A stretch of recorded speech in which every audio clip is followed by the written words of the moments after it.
अस्पताल में 40 कोरोना संक्रमण के मामले सामने आ चुके हैं। वहीं सफदरजंग अस्पताल के 3 डॉक्टर और हिंदूराव हॉस्पिटल की एक नर्स भी कोरोना पॉजिटिव पाई गई, जिसके बाद हिंदूराव अस्पताल को बंद कर दिया गया है, सील कर दिया गया है। तो ये बड़ी खबर है, बड़ी खबर इस लिहाज से और बुरी भी इस लिहाज से क्योंकि जो सबसे फ्रंट पर कोरोना वॉरियर्स हैं, जो डॉक्टर्स हैं, जो मेडिकल स्टाफ हैं, उनमें कोरोना संक्रमण की तादाद लगातार बढ़ती जा रही है। दिल्ली के बड़े अस्पतालों में मेडिकल स्टाफ में कोरोना संक्रमण का मामला सामने आया। इस समय हम मौजूद है बड़ा राव हिंदू हॉस्पिटल के बाहर। आप देखेंगे बड़ा राव हिंदू हॉस्पिटल में एक नर्स की कोरोना पॉजिटिव पाए जाने के बाद से तमाम हॉस्पिटलों में अब नॉर्थ एमसीडी के द्वारा तमाम गेट्स या तमाम इलाके को सैनिटाइज कराया जा रहा है। हमारे साथ यहाँ पर नॉर्थ एमसीडी के हेल्थ डिपार्टमेंट के अधिकारी मौजूद हैं, इनसे बात कर लेते हैं। किस सबसे बड़ी बात, पुनीत भाई, जिस हिसाब से बात करें, आप यहाँ पर आए हुए हैं, जिस हिसाब से पॉजिटिव पेशेंट नर्स पाया गया है, उसके बाद से एहतियातन तौर पर अभी क्या कुछ हो रहा है हालात?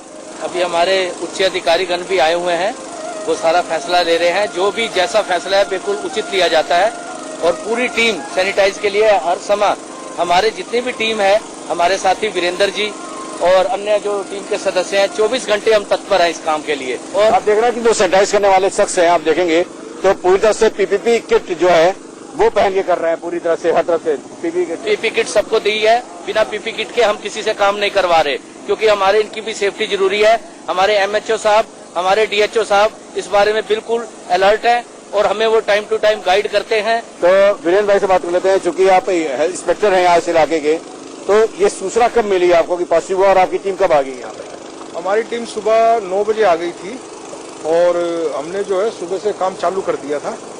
तो सैनिटाइज का काम चालू है और हमारे उच्च अधिकारीगण भी जो है अंदर बैठे हुए हैं और मीटिंग चल रही है। बाकी डिसीजन तो वही लेते हैं, खुलेगा नहीं खुलेगा हॉस्पिटल वो लेंगे। कि आप देखिएगा हॉस्पिटल के अंदर भी तमाम जो है वो कर्मचारी जो हेल्थ डिपार्टमेंट से हैं वो तमाम इलाके को सैनिटाइज करते नजर आ रहे हैं और पूरे हॉस्पिटल को अब सैनिटाइज किया जा रहा है।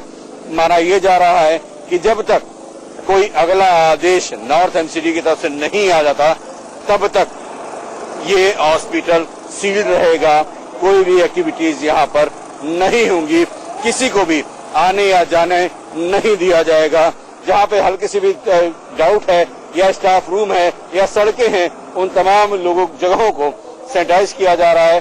कोशिश ये है कि सैनिटाइज के जरिए कम से कम और लोग इससे प्रभावित ना हो, ये एहतियात यहाँ पे नॉर्थ एमसीडी कर रही है। लेकिन अभी तक ये कहा जा रहा है कि अगले आदेश तक जो है हॉस्पिटल को पूरी तरह से सील कर दिया गया है।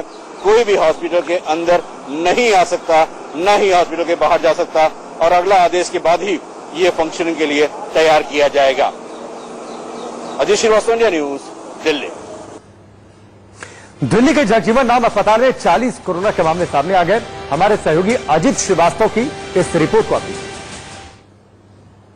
मौजूद है दिल्ली सरकार के सरकारी हॉस्पिटल बाबू जगजीवन राम के। ये वही हॉस्पिटल है जहां से मेडिकल स्टाफ को कोरोना पॉजिटिव पाया जा रहा है। तमाम जो टेस्ट हो रहे हैं, कई लोगों को यहां से कोरोना पॉजिटिव पाया जा चुका है। तकरीबन जो बताई जा रही संख्या वो 40 से ज्यादा संख्या यहाँ बताई जा रही है जो मेडिकल स्टाफ है। इसमें कुछ डॉक्टर भी हैं जिनको कोरोना पॉजिटिव हो चुका है, लेकिन कुछ यहाँ पे लोकल लोग हैं जिनकी अगल बगल शॉप है, मेडिकल शॉप है। इनसे बात कर लेते हैं कि सर, जिस हिसाब से तमाम ये केसेस कोरोना पॉजिटिव के पाए जा रहे हैं हॉस्पिटल के अंदर डॉक्टरों के साथ, जो कोरोना वॉरियर्स हैं, मुझे लग रहा है टेस्ट के दौरान या किसी कारणों से उनको पॉजिटिव पाया गया है। लेकिन आपके संज्ञान में कब आया कि बाबू जगजीवन राम से पहला केस पॉजिटिव आया था? किस डेट में था, पता आपको चला? एक तो हफ्ता दिन तो हो ही गया। हफ्ता दिन पहले पता चला 2 केस आया है जी। इस कोरोना पॉजिटिव के पाए जा रहे हैं हॉस्पिटल के अंदर डॉक्टरों के साथ, जो कोरोना वॉरियर्स हैं, मुझे लग रहा है टेस्ट के दौरान या किसी कारणों से उनको पॉजिटिव पाया गया है। लेकिन आपके संज्ञान में कब आया कि बाबू जगजीवन राम से पहला केस पॉजिटिव आया था? किस डेट में था, पता आपको चला? एक तो हफ्ता दिन तो हो ही गया। हफ्ता दिन पहले पता चला 2 केस आया है जी। उसके बाद फिर धीरे धीरे पता चला कि बढ़ता ही जा रहा। अब आज पता चला है कि 40 केस पहुंच चुके हैं। 40 केस पहुंच चुके हैं। सर, आपको कोई नॉलेज होगा 40 से ज्यादा? क्योंकि टेस्ट अभी भी चल रहे हैं, अभी भी देख रहा हूँ 3 केस अंदर बैठे हुए हैं। 54 में से 40 अभी पॉजिटिव आए हैं और अभी भी प्रोसीजर चल रहा है। उनकी कल तक रिपोर्ट आएगी। अच्छा, कल तक और संख्या बढ़ने की उम्मीद? हाँ, कल तक हो सकता है। कुछ पता चला डॉक्टर कितने हैं, नर्सेस कितनी? 9 डॉक्टर हैं और 32 से ज्यादा स्टाफ है। 9 डॉक्टर। सर, जो डॉक्टर हैं, कोरोना वॉरियर्स हैं, स्टाफ भी हैं, तो ऐसे में तो हॉस्पिटल पूरा सील हो चुका है, तो आना न कोई आ रहा न कोई जा रहा है। लेकिन अब ये फंक्शनिंग कब होगा? क्या कर सकते हैं इस टाइम तो कुछ उम्मीद नहीं है अभी क्या होगा आगे। कोई ऐसा ये नहीं है, पेशेंट भी कई आ रहे हैं ऐसे, लेकिन वो कोरोना वाले पेशेंट भी आना चाहिए जो भी नहीं कर पा रहे हैं। अभी कुछ भी नहीं हो पा रहा है जी। इस टाइम बिल्कुल लॉकडाउन है, बिल्कुल पैक है जी, पूरा सील कर दिया गया है ये तो। बिल्कुल सीधा है जी। तो फिलहाल अब क्या केसेस कुछ बढ़ सकते हैं क्या? हाँ, उम्मीद है बढ़ेगा ये भी बढ़ने का। तो साफ तौर पर है कि जिस हिसाब से लगातार कोरोना पॉजिटिव के केसेस बाबू जगजीवन राम हॉस्पिटल में मिलते जा रहे हैं, ऐसी उम्मीद जताई जा रही है कि कुछ केसेस और जब रिजल्ट आते हैं उसमें कुछ केसेस और बढ़े हुए पाए जा सकते हैं। अभी जो आंकड़ा है वो 40 है, हो सकता है कि ये 40 पार भी हो जाए। कैमरामैन संजीत के साथ अजीत श्रीवास्तव, इंडिया न्यूज, दिल्ली। तो डॉक्टर और मेडिकल स्टाफ का कोरोना से संक्रमित होना चिंता की बात है। हालांकि दिल्ली के स्वास्थ्य मंत्री सत्येंद्र जैन ने कहा कि इतनी ज्यादा केस आने की वजह से कुछ अस्पतालों को बंद कर दिया गया। जिन अस्पतालों को बंद किया गया है उनके कुछ कर्मचारियों के सैंपल भी लिए गए हैं, साथ ही इन अस्पतालों को सैनिटाइज करने की भी बातचीत है। दिल्ली के स्वास्थ्य मंत्री सत्येंद्र जैन हमारे साथ में है। जैन साहब, जिस से बात करें केसेस को लेकर, लगातार हम कहें तो केसेस बढ़े जा रहे हैं, पॉजिटिव केसेस, अभी के हालात क्या हैं? देखिए, दिल्ली में कुल मिलाकर 2625 पॉजिटिव केसेज हैं, जिसमें 111 केसेस कल के ऐड हुए हैं। केस तो देखिए डेली बढ़ रहे हैं, परंतु पहले एक टाइम ऐसा था कि जो डबलिंग रेट था वो 3-3.5 दिन पे आ गया था, फिर 7-8 दिन पे रहा। अभी जो डबलिंग रेट है वो 13-14 दिन पे आ गया है। तो जो डबल होने की स्पीड है वो थोड़ा कम हुई है, और दिल्ली में भी हुई है, पूरे देश में भी हुई है। अगर हम बाबू जगजीवन राम हॉस्पिटल की बात करें, उसमें भी अभी देखा गया तो कई केसेस पॉजिटिव, 40 केसेस जो हैं पॉजिटिव। क्या आपके पास आंकड़े क्या आ रहे हैं जगजीवन राम हॉस्पिटल को लेकर? डॉक्टर कितने हैं और मेडिकल स्टाफ कितने? उसमें कुछ डॉक्टर्स भी हैं, बाकी स्टाफ है। लगभग 40 के करीब लोग संक्रमित पाए गए हैं। काफी बड़ी संख्या वो है जो कि जहांगीरपुरी में रहते हैं, जो कंटेनमेंट जोन के अंदर ही रहते हैं, और वहां पर ही काफी फैला है। तो ये मतलब ये भी शो करता है कि आपको जहां पर एक भी पेशेंट है तो उसके आसपास काफी फैलने के चांसेस रहते हैं। पहली बात तो जो भी पॉजिटिव पेशेंट है उसको कोविड केयर सेंटर या अस्पताल में जहां भी इलाज जिस सिम्टम्स के हिसाब से कराने की जरूरत है। दूसरा, जो उसके क्लोज कॉन्टेक्ट्स हैं उनको सख्ती से क्वारंटाइन में घर पे रहने की जरूरत है, घर से बिल्कुल बाहर ना निकलें। लेकिन जिस हिसाब से आप कह रहे हैं स्प्रेड आउट हो रहा है, तो क्या ये कम्युनिटी हम कहें कि स्प्रेड आउट है या क्या है? ये जो लगातार हम कहें कि तादाद 100 से अबव पे जा रहे हैं ये आंकड़े?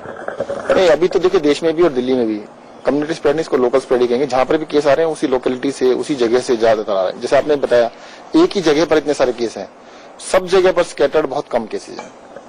सर, अगर बात करें हम बड़ा हिंदूराव हॉस्पिटल में, वहां पे भी एक नर्स को पॉजिटिव केस पाए जाने पर बंद हो गए। तो अब जिस तरह से बाबू जगजीवन राम हॉस्पिटल है, ये दोनों हॉस्पिटलों की स्थिति क्या रहेगी? पेशेंट क्या करेंगे, कैसे उनका इलाज होगा, ट्रीटमेंट होगा? नहीं, इसके लिए गाइडलाइन जारी की जाएंगी। देखिएगा, हॉस्पिटल्स को वर्ल्ड ओवर बाकी देशों में भी कोरोना चल रहा है, उन्होंने जो प्रोटोकॉल्स को फॉलो किया वही हम फॉलो करेंगे। एक जिस तरह से सवाल यह आ रहा है कि केंद्र सरकार ने जो एडवाइजरी जारी की है लोकल शॉप्स खोलने के लिए, उस पे दिल्ली सरकार का क्या कुछ कदम होने वाला है? दिल्ली सरकार जल्दी इसके बारे में फैसला करेगी। तो साफ तौर पर है कि सत्येंद्र जैन का यह कहना है कि जिस हिसाब से हॉस्पिटल में जो केसेस आ रहे हैं उसको लेकर तमाम एहतियात बरते जा रहे हैं, लेकिन जिस हिसाब से दुकानों को लेकर है, दिल्ली सरकार बहुत जल्द इस पे फैसला करेगी। Ajit Srivastava, India news, Delhi. एक तरफ डॉक्टर और नर्सें कोरोना संक्रमित हो रही हैं, लेकिन फिर भी डॉक्टरों का हौसला पस्त नहीं हुआ। गुरुग्राम के 2 डॉक्टर 24 घंटे अपनी सेवाएं दे रहे हैं। इसके लिए दोनों ने एक नंबर भी जारी किया, जिसके तहत कोई भी उनसे उन नंबर्स पर संपर्क करके परामर्श ले सकता है। भाई जो एमबीबीएस डॉक्टर हैं, उन्होंने बाकायदा उन ग्रामीण एरियाओं में लोगों तक राहत पहुंचाने के लिए, सुझाव पहुंचाने के लिए, जानकारी देने के लिए ये निर्णय लिया कि किसी भी तरह का परामर्श, किसी तरह की जानकारी वो मुफ्त लोगों तक पहुंचाएंगे। और बाकायदा उन्होंने अपने नंबर्स लोगों को दिए और लोग इसमें जानकारी ले सकें। प्रिंस किस तरह से देखते हैं इस महामारी के बीच और ये निर्णय कि ग्रामीण इलाकों में जो लोग डॉक्टर्स तक नहीं पहुंच पाते वो आपको कॉल कर तमाम जानकारी भी ले सकते हैं? किस तरह की विपदा के बीच हैं लोग? जैसे कि आप सब जानते हैं कि कोरोना बीमारी में सबसे जो बड़ी चीज है वो है आइसोलेशन और एक सोशल डिस्टेंसिंग, और जिसकी वजह से लोगों का एक तो बाहर जाना भी थोड़ा सा, अगर बाहर जाएंगे तो वो बीमारी को अपने साथ लेके आएंगे। तो हमने ये सोचा कि अगर जो बंदा घर पे बैठा हुआ है, अगर उसको किसी बीमारी के बारे में जानकारी चाहिए, जरूरी नहीं कि उसको कोरोना है, उसको खांसी जुकाम अगर है तो वो जो इस टाइम मौसमी बीमारी है उसकी तरह से भी हो सकता है। तो हमने सोचा कि क्यों ना बंदा बाहर जाए, उससे बेटर है कि हमें पहले कॉल करके पूछ ले कि जानकारी ले कि क्या ये बीमारी उससे रिलेटेड है या कोई दूसरी बीमारी है। प्रीति, किस तरह से देखते हैं, क्योंकि अब जो मौसम है, एक मौसमी बीमारी भी लोगों को अपनी गिरफ्त में लिए हुए है, तो किस तरह से लोगों में भय बना हुआ है, किस तरह से लोग ये डिसाइड करें कि उनको क्या है, किस तरह से बचाव करें, क्योंकि पैनिक बहुत ज्यादा लोग हो रहे हैं। मौसमी बीमारी जैसे अभी बुखार बहुत ही ज्यादा कॉमन है यहाँ पे, कोरोना नहीं है, बुखार होना कोरोना नहीं है। अगर बहुत ज्यादा खांसी हो रही है और ज्यादा जैसे शरीर टूटने की बीमारी बहुत ज्यादा बुखार के साथ है, तो पहले एक बार जैसे अभी बताया डॉक्टर प्रिंस ने, पहले वो हम एक बार पूछ लें तो हम अपने तरह से सुझाव दे सकते हैं कि कोरोना है नहीं है। कोरोना है तो हम उन्हें बताएंगे कि जाके सेंटर पे चेक कराएं, और अगर कोरोना नहीं है तो उसके लिए क्या कर सकते हैं वो भी हम उन्हें बताएंगे। क्या किसी भी टाइम वो कॉल कर सकते हैं, किसी भी टाइम सुबह शाम रात में कभी भी, जब उनको कोई दिक्कत हो, हमें कभी भी कॉल कर सकते हैं। किस तरह से देखते हैं आप दोनों बहन भाई ने ये निर्णय लिया, और अब इस बीच लोगों को कितनी जरूरत है कि उनको सही जानकारी, उनको सही परामर्श पहुंच सके? अभी सबसे ज्यादा जरूरत इसी टाइम पे, जैसे हमें पता, टीवी में हम लोग देख रहे हैं, न्यूज में देख रहे हैं कि केसेस कम हो रहे हैं, तो लोग इतना ज्यादा खुश है उस चीज से कि चलो केसेस कम है, अब बाहर जा सकते हैं। केसेस कम होने का मतलब ये नहीं कि वो बाहर जा सकते हैं। तो अगर वो हमें पूछेंगे तो क्या करना है, हम उन्हें यही सलाह देंगे कि और अपने आप को आइसोलेट करें, जितना ज्यादा हो सकता है करें, क्योंकि केसेस कम हुए, खत्म नहीं हुए।